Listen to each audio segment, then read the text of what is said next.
O objeto de estudo deste trabalho é um estudo de caso em que o fornecedor está no Vale do Itajaí, especificamente no Baixo Vale, em Santa Catarina, e tem o compromisso de entregar um insumo especial, e neste caso que estou falando, um insumo é EPIs, que são em torno de 1.000 kits de equipamentos que pesam 2.000 quilogramas. Esses equipamentos devem chegar para duas mineradoras que estão situadas nas cidades de Brumado e Caetité, na Bahia, e é importante salientar que é necessário garantir a entrega dos mencionados produtos aos clientes por meio de uma solução eficiente no que tange a custo e prazo, podendo, se for o caso, utilizar diferentes modais de transporte. Vale frisar que os materiais devem ser redistribuídos de um ponto central para as duas mineradoras, que é na cidade de Feira de Santana, na Bahia, otimizando os processos de entrega e considerando que cada cliente necessita de quantidade distinta dos produtos. O modal de transporte escolhido para transportar os EPIs é o rodoviário, em face de que o mesmo, levando em média 14 horas a mais para chegar na cidade de cada mineradora, o valor do frete sairá muito mais barato do que usar um modal que seria o aeroviário em conjunto com o rodoviário, que economizaria no tempo de entrega, mas aumentaria muito o custo do frete, além de possivelmente exigir a contratação de duas ou mais empresas de transporte rodoviário. Os critérios de seleção usados foram da capacidade de movimentação, que possibilita praticamente movimentar qualquer requisito de carga pelo tamanho e pelo tipo, e a disponibilidade, que possibilita partir e chegar o mais próximo possível da origem e do destino. Os indicadores de nível de serviço foram o prazo, que é o indicador que mede a capacidade da empresa de poder entregar o produto dentro dos parâmetros solicitados pelo cliente, e o cliente, neste caso, apenas estabeleceu que fosse a melhor relação prazo e custo, e o segundo indicador foi o custo, que também mede a capacidade que a empresa vai pagar pelo modal escolhido. E neste caso, o cliente também não estabeleceu o custo, pedindo apenas que fosse a melhor relação entre prazo e custo.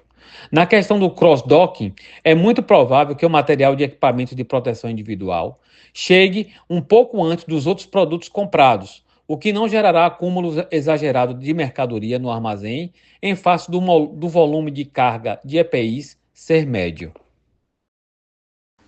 O estudo de caso tem como objetivo a entrega de 800 explosivos para mineração e apresenta diversos desafios, exigindo uma abordagem que garanta segurança, eficiência e conformidade conforme a legislação de transporte para determinado material. Após uma breve análise crítica do produto, decidimos então utilizar dois modais de transporte de forma combinada, o rodoviário e o ferroviário. O transporte rodoviário será utilizado para trecho inicial, conectando a planta do fornecedor, localizada no Vale do Itajaí, até a estação ferroviária mais próxima. Este modal foi escolhido pela sua flexibilidade e pela capacidade de atender os requisitos legais para o manuseio e transporte dos produtos perigosos. Além disso, claro, permitiu um controle sobre o trajeto e agilidade no deslocamento inicial. Nesse principal trajeto, que envolve uma longa distância até a Bahia, o transporte será realizado por uma ferrovia. Este modal foi selecionado devido à sua capacidade de oferecer segurança adicional para a carga de risco, como explosivos, e pela vantagem de reduzir custos em trajetos extensos. Além disso, claro, o transporte ferroviário possui impacto ambiental reduzido e minimiza riscos associados a acidentes em rodovias movimentadas. O trecho final, que conecta a estação ferroviária ao centro de distribuição em Feira de Santana, será novamente realizado por transporte rodoviário. Para avaliar essa eficiência desse processo logístico, dois indicadores foram estabelecidos. O primeiro é a taxa de pontualidade nas entregas, que mede a eficiência do transporte em atender os prazos estabelecidos. Este é essencial para monitorar o desempenho e garantir que os cronogramas das mineradoras não sejam prejudicados. Já o segundo indicador, o índice de incidentes de transporte, avalia a segurança do processo, monitorando possíveis ocorrências de avarias, vazamentos ou acidentes durante o percurso. No centro de redistribuição localizado em Feira de Santana, será implementado o processo de cross-dock para otimizar o envio dos explosivos às mineradoras. Assim que os produtos chegarem, serão conferidos, inspecionados e armazenados temporariamente em um espaço especial preparado para materiais perigosos. Em seguida, a carga será separada conforme a necessidade de cada cliente. 300 unidades seguirão para a mineradora em Brumado e 500 para a mineradora em Caeti. Após a separação, os lotes serão carregados em veículos apropriados e despachados diretamente para os destinos finais, garantindo rapidez e eficiência na entrega. Essas duas combinações oferecem uma solução segura e econômica para o transporte de explosivos, enquanto o processo de cross-dock reduz os custos de armazenamento e acelera a redistribuição.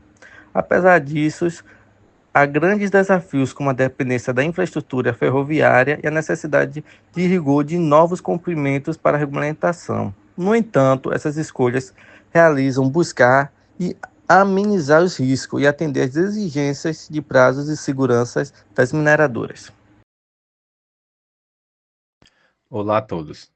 Dando continuidade à nossa apresentação, agora eu vou falar sobre o processo logístico de transporte das 210 peças, que totalizou 85 toneladas da região do Vale do Itajaí, em Santa Catarina, até a mineradora MA, em Brumado, na Bahia. O transporte de uma carga desse porte exige uma análise bem cuidadosa de custos, prazos e segurança. E é exatamente isso que vamos abordar em nossa estratégia. Primeiro será a escolha do modal de transporte. A maneira mais econômica de transportar essa carga será por meio de uma combinação de transporte ferroviário e hidroviário.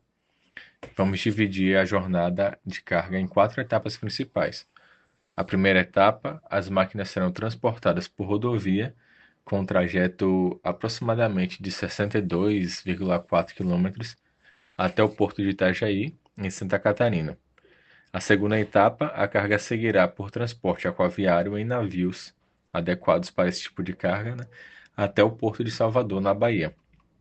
E a terceira etapa, do porto de Salvador, as peças serão transportadas por caminhões, né, e seguirão por rodovia, percorrendo 115 quilômetros até o centro de distribuição em Feira de Santana.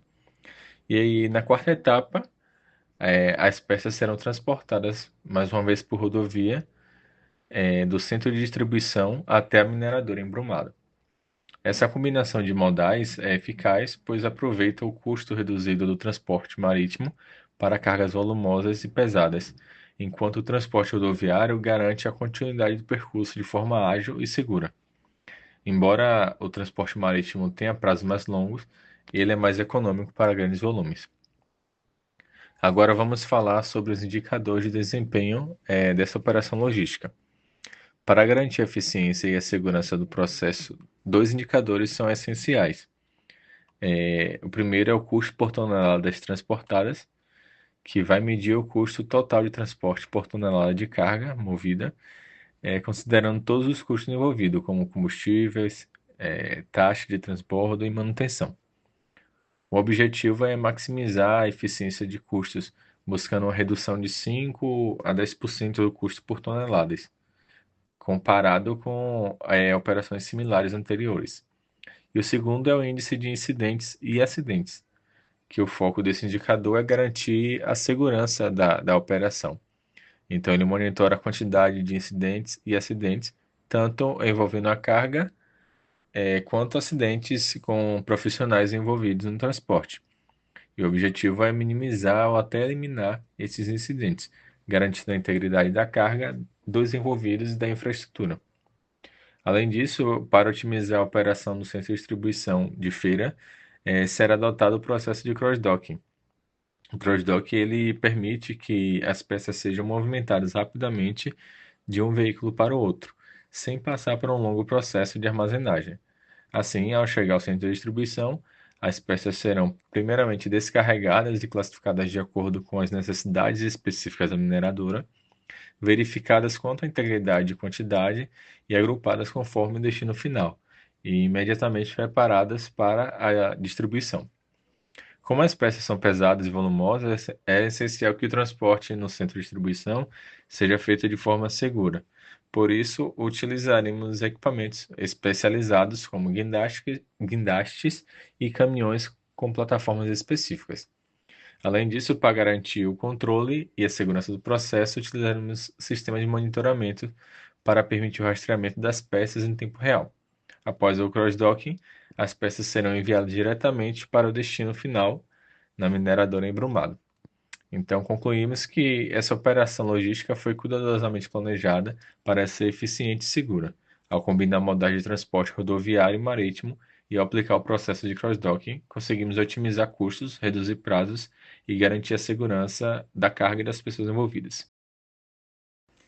O presente trabalho tem por objetivo explicar a importância dos modais de transporte, até porque ele desempenha um papel crucial no processo logístico, cada um tem suas vantagens e desafios, e contextualizando todo esse trabalho, a gente pode reparar que temos o transporte rodoviário, ferroviário, aéreo e marítimo, e o dutoviário também, e cada um deles tem pontos fortes e as suas limitações.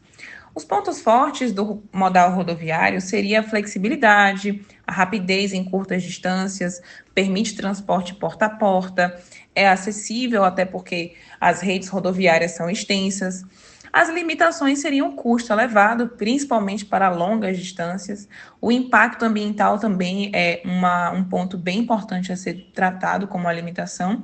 E o tráfego, até porque o congestionamento pode causar muitos atrasos. Então, o processo logístico acaba se tornando um pouco limitado devido a esses atrasos. Em relação ao transporte ferroviário, a gente tem um ponto muito bom e um ponto forte, que é o menor impacto ambiental, até porque, em comparação com o rodoviário, ele agride muito menos o ambiente.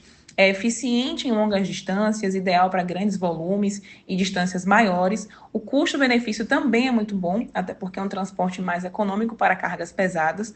No entanto, o investimento inicial é muito alto, então seria uma limitação um pouco complicada.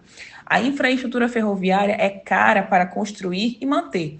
A intermodalidade muitas vezes requer transbordo para outros modais, e isso faz com que também se torne um pouco mais limitado e necessita de infraestrutura específica para funcionar. Em relação ao transporte aéreo, um ponto forte básico é a rapidez, né? O transporte mais rápido para longas distâncias, confiabilidade, porque é menos susceptível a atrasos. No entanto, tem as suas limitações, que é o custo muito elevado, é o mais caro entre todos, a capacidade é limitada, menor volume de carga comparado a outros modais, e o impacto ambiental também, com a alta emissão de gases de efeito estufa, o que seria uma limitação muito complicada para o meio ambiente.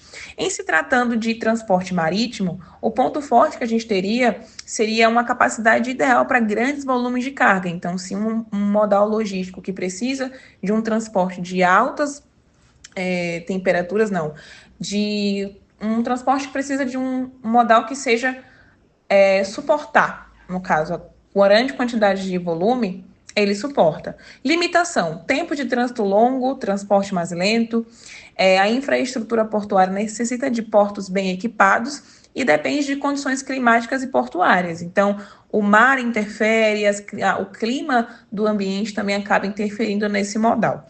E, por fim, a gente tem um dutoviário, que é o ponto forte de eficiência ideal para líquidos e gases. Esse transporte desse tipo de material é o melhor que tem e tem o menor risco de acidentes em comparação com outros modais. No entanto, a limitação só transporta tipos específicos de carga. E a construção de dutos também é muito cara. E a manutenção, no caso, a necessidade constante de manutenção e monitoramento desse modal também faz com que ele seja um pouco limitado e caro para conseguir manter. Ou seja, cada modal tem sua função específica, pode ser mais ou menos adequado, dependendo do tipo de carga, da urgência da entrega e da distância a ser percorrida. São pontos importantes a ser considerados quando você vai resolver um problema logístico de uma empresa. O sucesso do processo logístico muitas vezes depende de uma combinação eficaz dos modais que combinam com o transporte também daquele tipo de carga, daquele tipo de empresa, daquele tipo de problema a ser resolvido.